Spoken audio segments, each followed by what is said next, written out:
Can't decide and torn between a romantic, comedy, action, or an indie film to watch for the weekend? Well. Golden State Media Concepts Movie Podcast is your ultimate guide to the latest movies. Join us as we dissect the latest on the blockbusters. It's the Golden State Media Concepts Movie Podcast.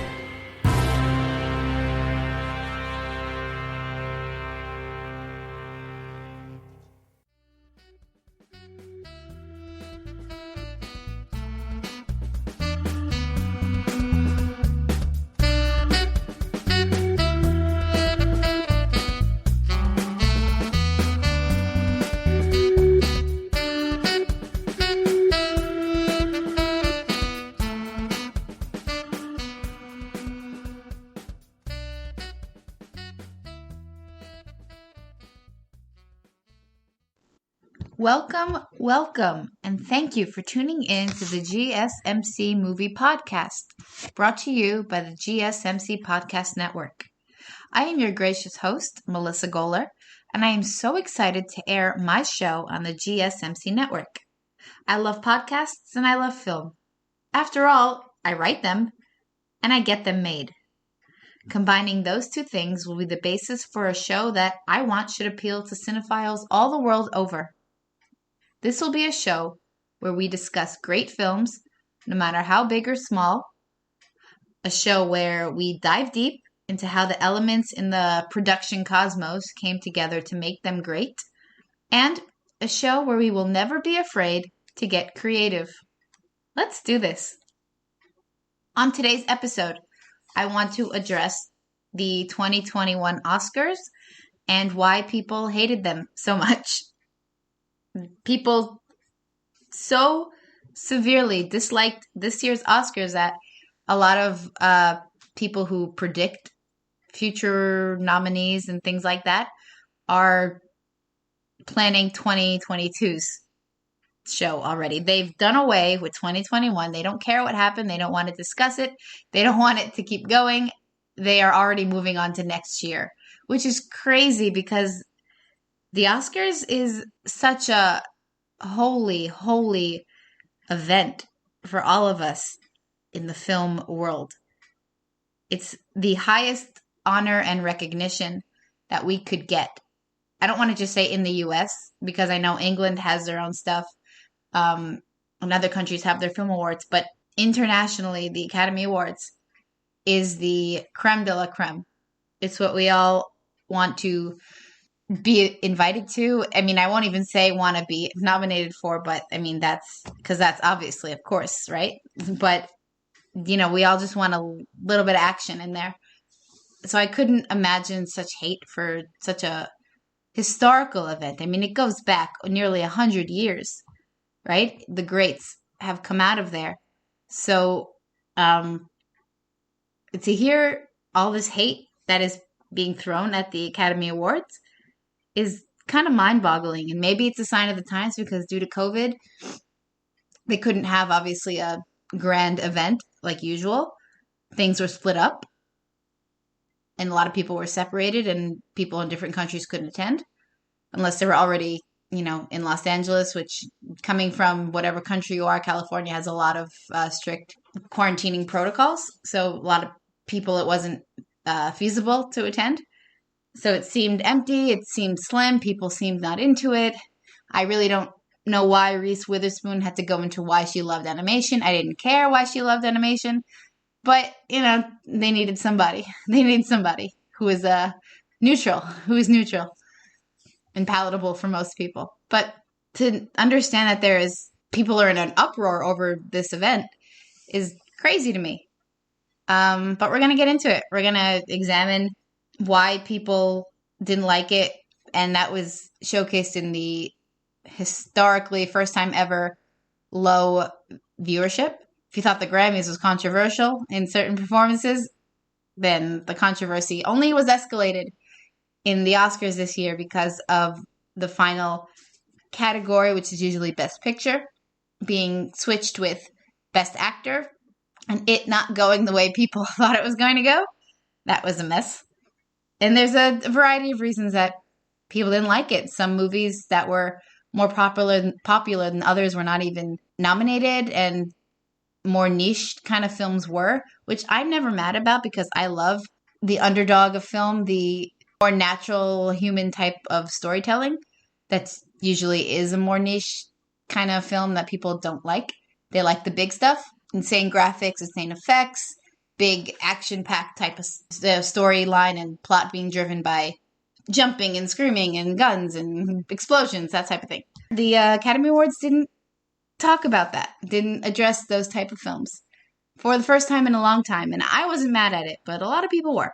A lot of people expressed themselves, so we're going to get into that. We've got a lot coming up in this episode, analyzing the Oscars, what went wrong, what went right, not including Reese Witherspoon again. So, here we go. The 93rd Annual Academy Awards was produced by Stacy Sher, Jesse Collins, and the one and only Steven Soderbergh.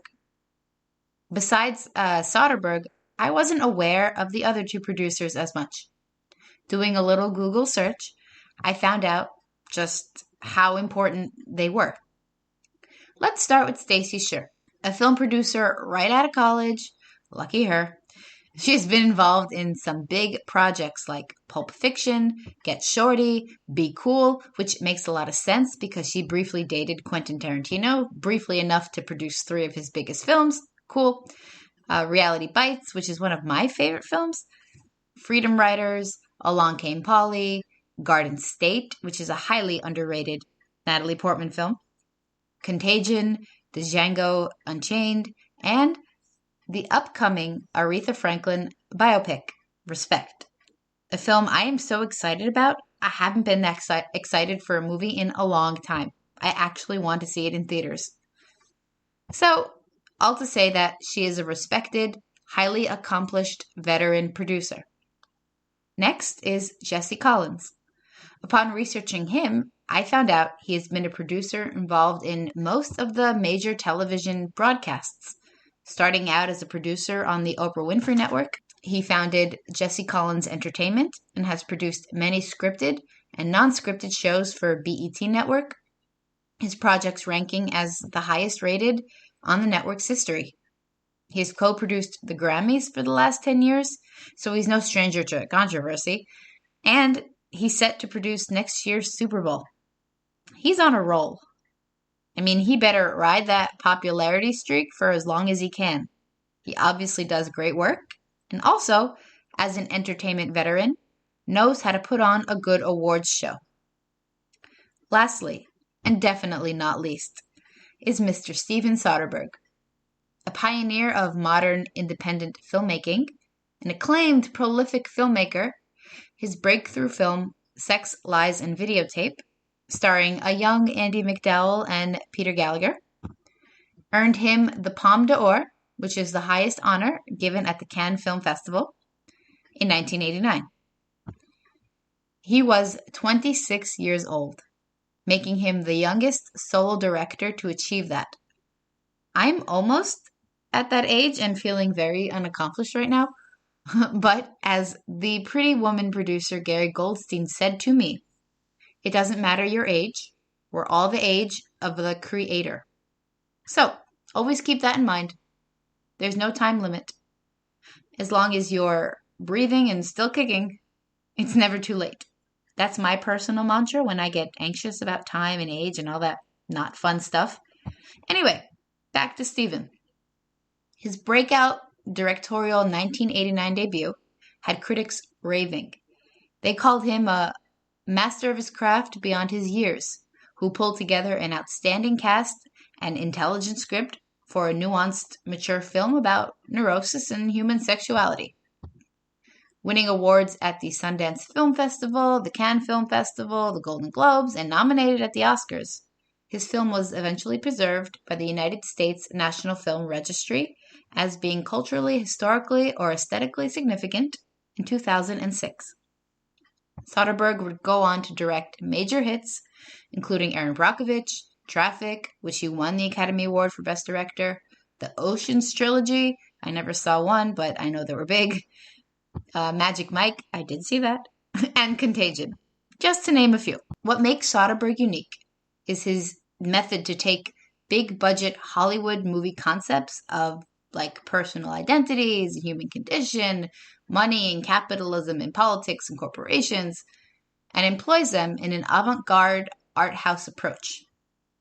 It's experimental, radical, and unorthodox, meant to appeal to a niche group rather than a mass market audience. His camera formats are unconventional. When he began his career, due to a lack of resources, he used the Super 8 and 16mm camera, which is popular for amateur and home movies. If you don't know what that is, that's okay. What you should remember here is that these were the predecessors to the big camcorder of the 90s. Remember that? Many a birthday party was filmed on that thing.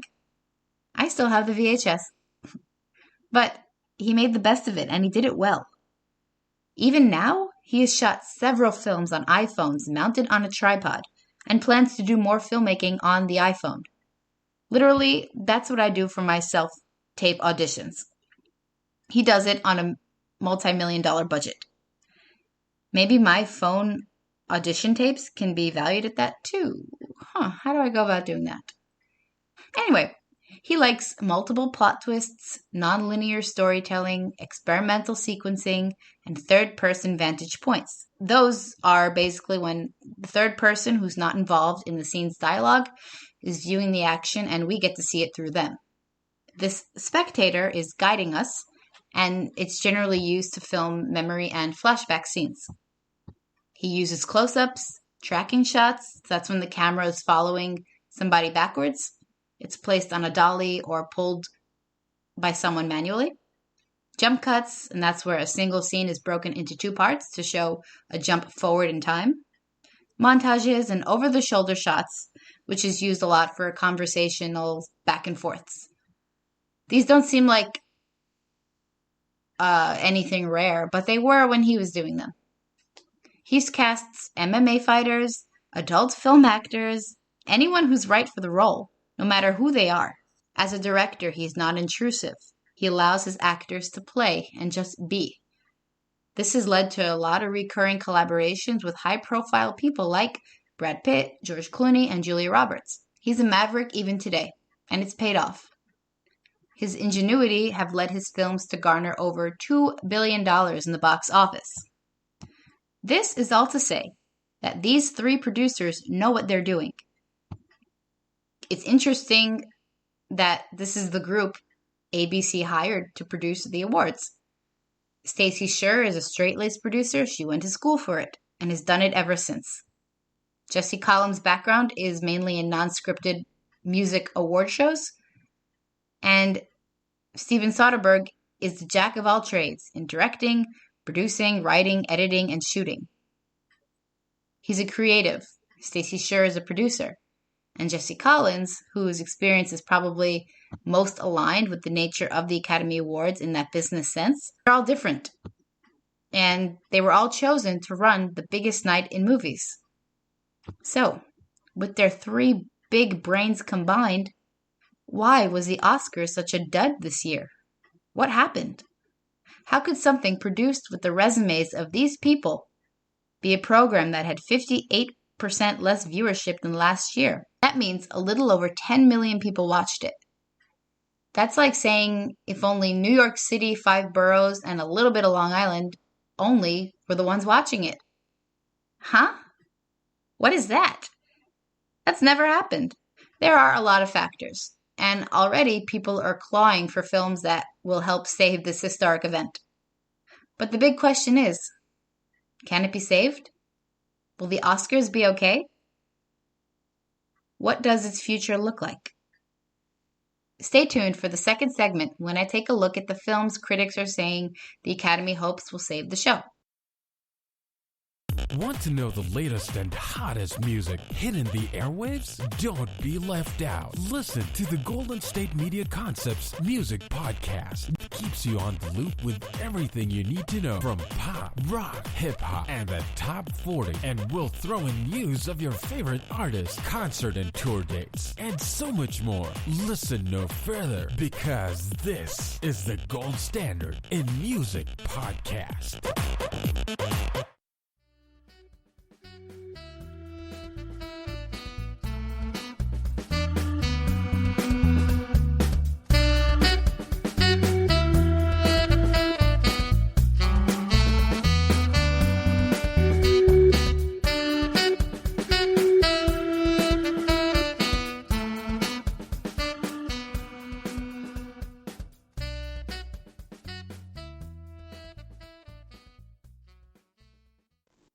Welcome back. In this segment, let's talk about why the Oscars fell short this year. It was the least watched in the show's broadcast history. It used to not be televised at all in the very beginning, obviously. There wasn't television, so we cannot include that. The biggest elephant in the room, and most obvious reason, could be COVID. No big gatherings. There was no fill to the max grand Dolby Theater, just a nice dining room, no fancy orchestra, just Questlove DJing and Lil Ray Howery hosting music trivia. No thank you. Small tables, small chairs, big personalities filled the Los Angeles room. People in Europe and other parts of the US were video conferenced in, but it was weird. The Academy had a strict no Zoom rule as per the producer's request. So, any European nominee had to report to the London headquarters to retrieve their award, which is a little unfair if you ask me. Winners couldn't hug other people who weren't at their table. I missed the seat fillers. I also, most of all, missed when they announced each nominee and play a snippet of their scene, and then the camera pans to them for a candid reaction before the winner is announced. That's my favorite part. I've got my reaction nailed in the event I get there, if the Oscars still exist by the time I get there. Films made in 2020 needed to be drastically reduced in resources, mainly in people, so they might have appeared lackluster. The films nominated couldn't be seen by people in theaters. There were no theaters to go to until recently. That was a major aspect here. Unless the films were streamed, they weren't watched. People didn't know what they were, so they didn't care, and didn't want to watch a show honoring films they couldn't connect to. That fact makes you question the future of movie theaters in general, which is a thought too dark, and I don't even want to imagine a world without them if streaming is the only option. However, the traditionally targeted demographic for this show is 18 to 49-year-olds. They only gave the program a 1.9% rating. Number one, how dare they? Number two, they generally prefer to watch anything on streaming services. Most don't have cable TV, just the basic bundle of streaming stuff. So, it's something for the Academy to consider going forward. Also, film festivals were virtual this year, meaning there was less advertisement and marketing for them, and thus, less publicity. Festivals are a strong jumping-off point for films to get Academy Award nominated. So without that publicity, it wasn't found out by as many people as the past. It's a trend, for sure, but I hope it can be fixed soon for next year. Or else, we are all going to have to figure out a new way to make films. Additionally, a bigger reason here is people are feeling less enthusiastic about award shows and celebrity gatherings. And not just due to COVID and the gathering restrictions it brings, but because they're over lavish, self-indulgent behavior. Because those Gen Zers, man, they are more aware of what's going on than ever before. They'll pull back the curtain to call out fakeness and in the name of a TikTok trend, expose someone for being quote-unquote ratchet. And because the gift bag at the Oscars was worth $205,000 at a time when people are struggling financially more than ever before, and racial equity is being questioned, and political polarization is so thick with tension I can cut it with a knife, it seems like an out-of-touch event that is not in the forefront of everyday people's thoughts. I'm not one to care about celebrities either. I don't think most people do. So how they have come to be the center of most media topics is beyond me. I am more of a housewives gal than into any of J-Lo's relationships. Also, Bennifer is back? Question mark. We are out of ideas here, people. Maybe they'll redo Geely.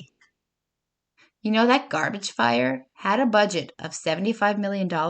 See, out of touch realness right there. You go, TikTokers. They scare me so much. Don't get me wrong. I love pomp, glamour, and couture. And that's become a whole 50% of what the Oscars is now about. But it shouldn't be. It's a night to celebrate film, the art of film, the trials, the struggles, the triumphs, the acting. I love acting. But in our standards of more, me, notice me, look at me, everything needs to be flashy and bigger. But you can only go so big before you burn out. Maybe after 93 tries specifically, you need to rethink it. Originally, 93 years ago, the Oscars used to be 15 minutes long and was held in a hotel lobby. They handed out the awards and went on with their evening. Granted, there were way less categories, but still, we could employ the same concept and still give everyone their fair due. Something to reflect the times, or getting back to the heart of filmmaking, writing, and directing, is so needed. Everyone wants a trophy and accolades from their peers. We all want to succeed in the fields we work in. But the Oscars has become an event that has morphed into a glitzy, exclusive, over-the-top frenzy machine that invites the same people to do the same thing who may not really care about what they do. But it's a night of mass exposure, so they're there. Why do you think Heidi Klum is at every single event? Just next time there's some big award show or event or honoring show of some sort, look at who attends, look at the red carpet. Heidi Klum is always there. Why is she always there? Why is she at the BET Awards? Like I said, just people are there for whatever reasons. But if they're not for the purpose of the event, maybe they shouldn't be there. I felt a huge opportunity was missed. As I mentioned, fewer films were in the race this year. So, one might think the Oscars could have embraced the chance to reward films that didn't fit the typical award show mold. Right? No, not so much. Each of the 8 films nominated for Best Picture was a prestigious drama, and 7 of them came from streaming sites. You'd think with not enough Oscar-worthy bait to fill out a voting ballot, they'd extend an eye to not as high-performing, but equally good, if not better, films. In the words of my hero, Joni Mitchell, that's just a dream some of us had. Some, kooky things for the Oscars, at least, were done.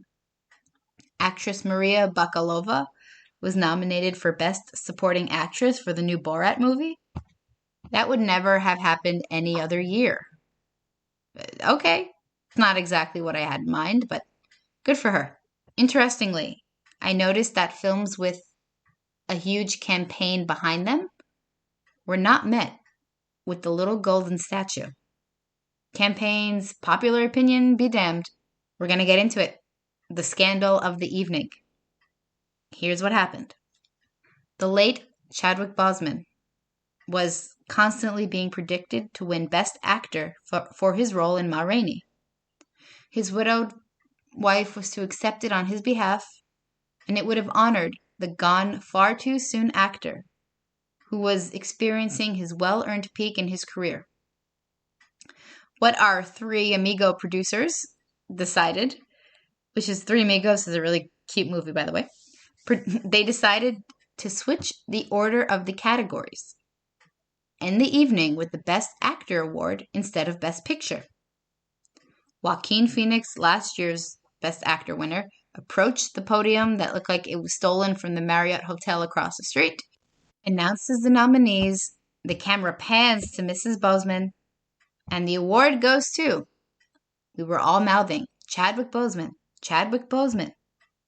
And out of Mr. Joker Phoenix's mouth came Anthony Hopkins. Wah, wah, wah. It was the gasp heard around the world. Anthony Hopkins is no slouch. He has a 50, 60-year-long career in all mediums, film, TV, and theater from all over the world, and he hasn't won an Academy Award in a couple decades. He's even knighted. And he gave a great performance in his film. But the Academy went rogue and voted against what everyone thought. Insult to injury was added when Hopkins didn't attend the ceremony. He thought he wasn't going to get it. He was in his home in Wales, and the rules barred him from zooming in. No more living room Zooms. And he refused to go to London in what he thought was an impossible chance he would have won. Granted, it was 4 a.m. London time when this was happening in Los Angeles. I might not have gone either. Joaquin accepted the award on his behalf, and Questlove quickly cued the outro music and the lights went black. The show was finally over.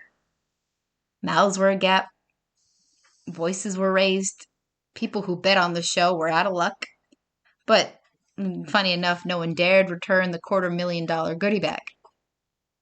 Soderbergh defended switching the categories because to end the show on Chadwick winning with his wife accepting it in tribute to him and his work would have been an emotionally shattering moment to capture all of our hearts and the perfect one to end the show with.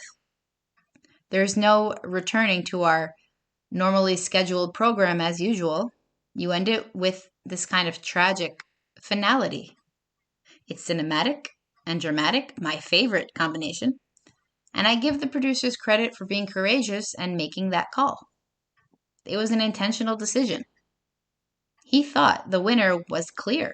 Twitter thought the winner was clear. ABC as a whole multi-billion-dollar network thought it was clear. It was just those pesky board members going with their feelings rather than reading the room. The show ended abruptly. The end credits quickly rolled. Questlove spinned something, and there was no host or any presenter to wrap up the proceedings. Talk about adding lackluster to an already dull movie year. Also, if I can add, Best Actress went to Frances McDormand. The second time she has won in this category. The first as recently as 2008 for 3 Billboards. She's not a Hollywood insider. She's on the sidelines most of the time, keeping her head down, emerging when need be, in this case, in phenomenal, quiet films that don't get a lot of attention. She does her thing, authentically and straightforward, delivering an incredible performance, and goes about her day. Maybe that's the Academy's attempt to stray away from shallow options. Stay tuned for the third segment when I go into the next batch of films people hope will resuscitate next year's Oscars. Tired of searching the vast jungle of podcasts? Now listen close and hear this out. There's a podcast network that covers just about everything that you've been searching. Hey! The Golden State Media Concepts Podcast Network is here. Nothing less than a podcast bliss with endless hours of podcast coverage. From news, sports, music, fashion, cooking, entertainment, fantasy, football, and so much more. So stop lurking around and go straight out to the Golden State Media Concepts Podcast Network. Guaranteed to fill that podcast itch. whatever it may be. Visit us at www.gsmcpodcast.com. Follow us on Facebook and Twitter, and download us on iTunes, SoundCloud, and Google Play.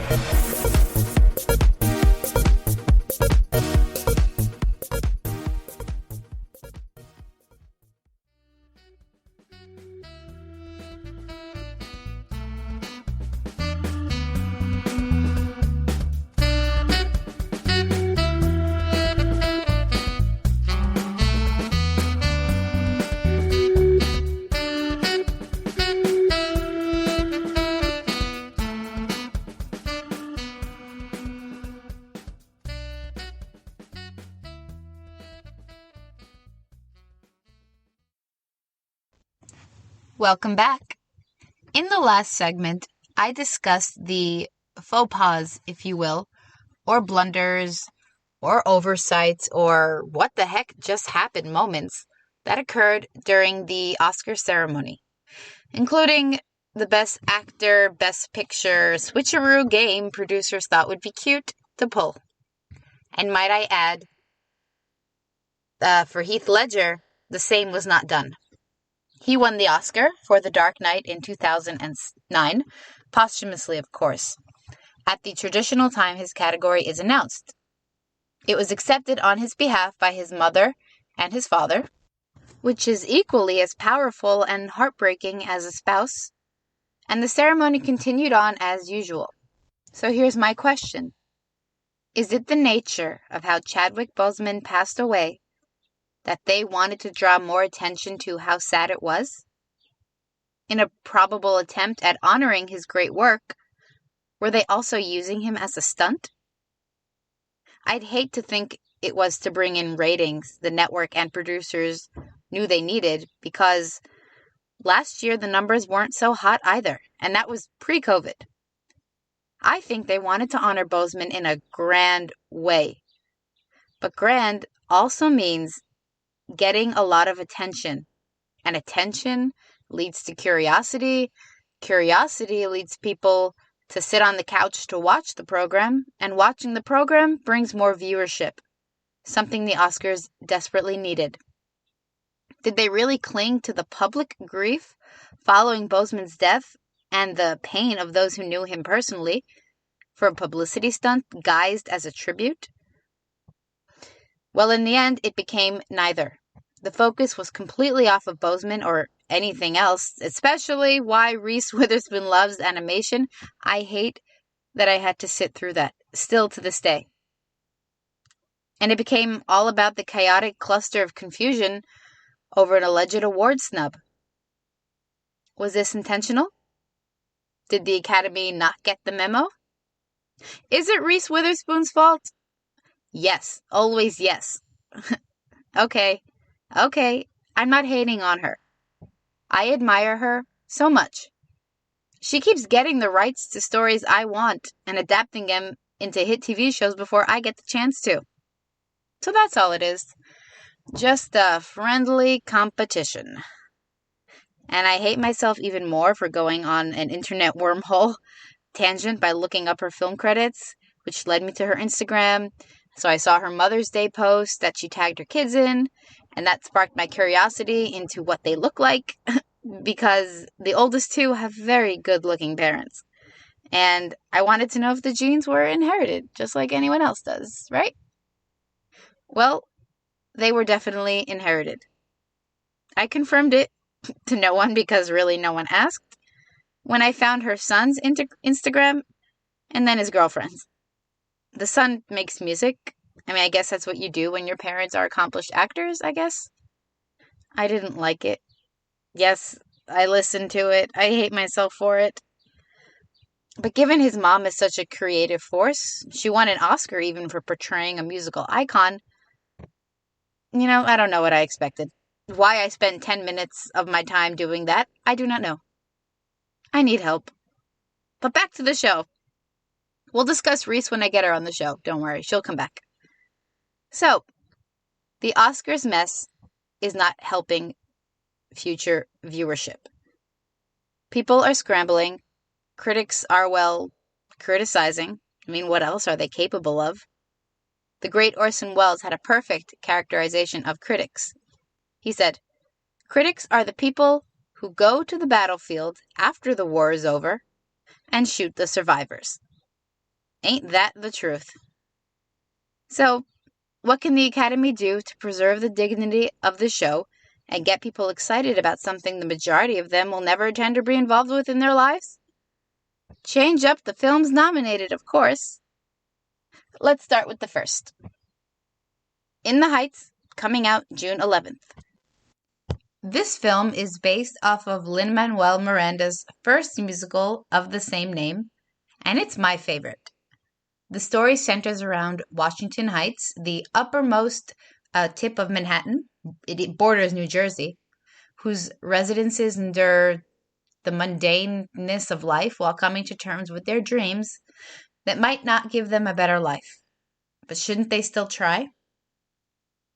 The production of this film has been a whirlwind. The musical came out off-Broadway in 2007. I saw it then, and I loved it ever since. Sweeping the 2008 Tony Awards, Universal Pictures planned to adapt it into a feature film to be released in 2011. With a budget of $37 million, oh my goodness, what I would do with that. Shooting never began because the studios couldn't decide on a big-name Hispanic actor, which is the predominant ethnic group in Washington Heights. God forbid lesser-known people get a chance, but with a $37 million budget, you can't take a chance. Start your own company, people. Don't be at these people's mercies. In 2012, Miranda confirmed discussions were back on, but he had another project he was working on simultaneously based on the biography of a certain United States founding father that he thought could be told through rap. Can you guess what it was? He produces and stars in Hamilton, blowing everything out of the water and changing the musical landscape forever. Now, Miranda is a commodity. He's on fire. In the Heights can now be made on his terms. In 2016, the rights of the film were auctioned off to Warner Brothers, and due to Hamilton's success, they gave Miranda a budget of, take a deep breath, $55 million. That's actually still less than Geely was, I'll add. Crazy. Miranda will even be in it, and he advocated for newer actors to be in it as well. Well, he's the bankable Hispanic actor no one considered him in 2008. And as the show's creator, that seems like the perfect fit. With him starring in his own work, which has always proven successful as he played the title role of Hamilton, this film should kick box office butt. Its release date was even pushed to June of this year rather than last year, so they are really pushing for it to play in movie theaters, which is always Oscar preferred. It's the anticipated musical movie of the summer, something we all need to cleanse our palate and shake off the heaviness these past 14 months have dumped on all of us. It's a fun, moving story, and it's smart. Miranda has legions of loyal Hamilton fans, and us niche in the Heights lovers are all for this. And even people who don't know much about him have to know he is a creative and his work is good. And that alone is worth the price of going to the theaters to see it. I am so excited In the Heights is getting the love and exposure it's deserved after all these years, because I know people will come. Even if it's being used as maybe an Oscars ploy, I still am happy that it's at the forefront. I mean, I sound like James Earl Jones in Field of Dreams, but I know people will come. And like I said, it checks off so many Oscar boxes. It's playing in the theaters. It's bound to be a big office hit. It stars a prominent entertainment figure. It portrays a moving story.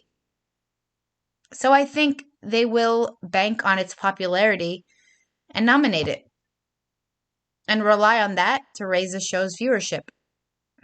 We'll have to see. Stay tuned for the fourth segment when I get into the next Oscar contender and savior, Dune. Watching TV has changed over time. Streaming has become the new norm. That's why Golden State Media Concepts television podcast dives headfirst to the world of cord cutting. Want to be on the loop of what's hot in Netflix? Or if it's not a preference, what about original shows in Hulu? We've got you covered. Join us as we fill in the blank and talk about movies to stream and what show you should be binging. This is the Golden State Media Concepts television podcast.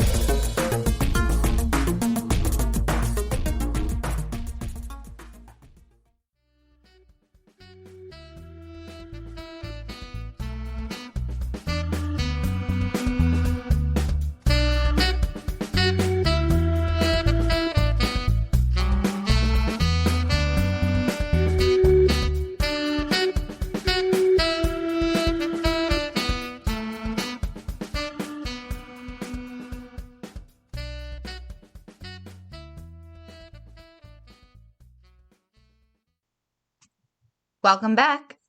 Here we finally are at the fourth segment. First, thank you for listening all the way through. I really appreciate it. In this segment, I want to discuss another film I think the Academy is relying on pretty heavily to save the show, and that's Dune.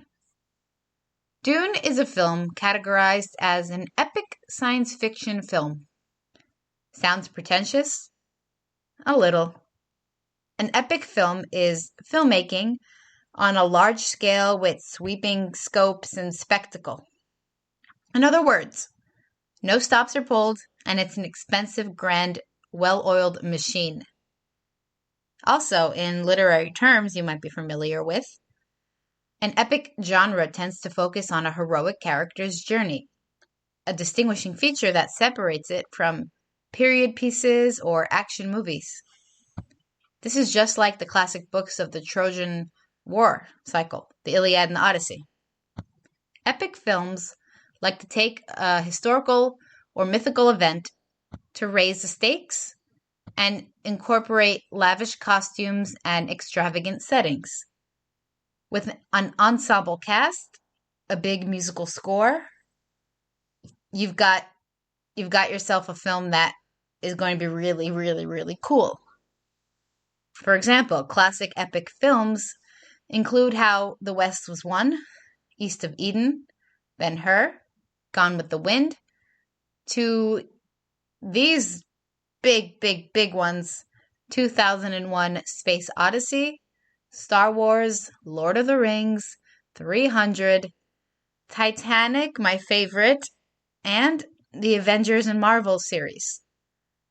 These are the films that, for many of us, made us fall in love with the medium of film and shaped our culture in so many ways. They are what we think of when we think of film. The grand, epic thing telling a story like never before, and filmmaking is forever changed after these movies come out. Dune is based off of the 1965 novel of the same name by Frank Herbert. Its premise begins with, in the far future of humanity. Much like every Star Wars opening of, in a long time ago in a galaxy far, far away, Duke Leo Atreides presides over a dangerous desert planet known as Dune. It's the only source of the world's most valuable substance called the spice. It extends human life and gives us superhuman level of thought and the ability to travel at the speed of light. That would be really cool during rush hour traffic or on an airplane. Thank you. I'm actually kind of looking forward to that. It's already epic. He's in the desert. That always comes with difficulties with its conditions because they're not suitable for long-term living. And here he is having to preside over it and for something very, very important that I'm sure is creating a lot of wars. He faces obstacles with sandworms which sound horrifying, and the group of people who live deep within the desert. What kind of people are these? What kind of adaptations and, evolutions and mutations do they have to be able to live in a desert that our hero does not have? Do they have the spice? An epic battle is already being staged. It sounds cool, and people who love the book and this genre in general should be expected to show up for this film. Many attempts have been made to adapt this book into a film before, since 1971 to be exact, so for almost 50 years, but no one could deal with the depth of content that this story is. Current director Denis Villeneuve is co-writing the script with Eric Roth, whose credits include Forrest Gump, Curious Case of Benjamin Button, and A Star is Born. So with the Curious Case of Benjamin Button, he has experience adapting books into a film. And they both have the idea of making this film a 2-part film series, because there's so much to talk about. They won't even consider doing this at all if they don't have the permission to do it in 2 parts. And they do, because, they gave them a $165 million budget to make this film. So I think the studio and everyone involved and every producer and executive producer is really banking on this working out. They definitely have the means to make that happen. A lot of that budget has been used to make this film, being filmed in several locations internationally, including Budapest, Norway, Abu Dhabi, the Emirates, and Jordan, to serve as the desert backdrop. The all-star ensemble cast includes Oscar Isaac, Rebecca Ferguson, Timothée Chalamet, Zendaya, Javier Bardem, and Stellar Skarsgård. The esteemed Hans Zimmer made the score, as he has done for over 150 films in his 40-year-long career. Dune is set for IMAX and 3D theater release early October of this year, and will be streamed for 1 month on HBO Max. This is a good tactic to get people curious enough to rush to see it before it goes away. And if they miss it on HBO, then they will be forced to go to the theater to see it. So it's, in one way or another, it's going to get seen. So everyone wins. It's just an example of how well received this genre is amongst the public. The movies I mentioned before are some of the highest ranking films of all time.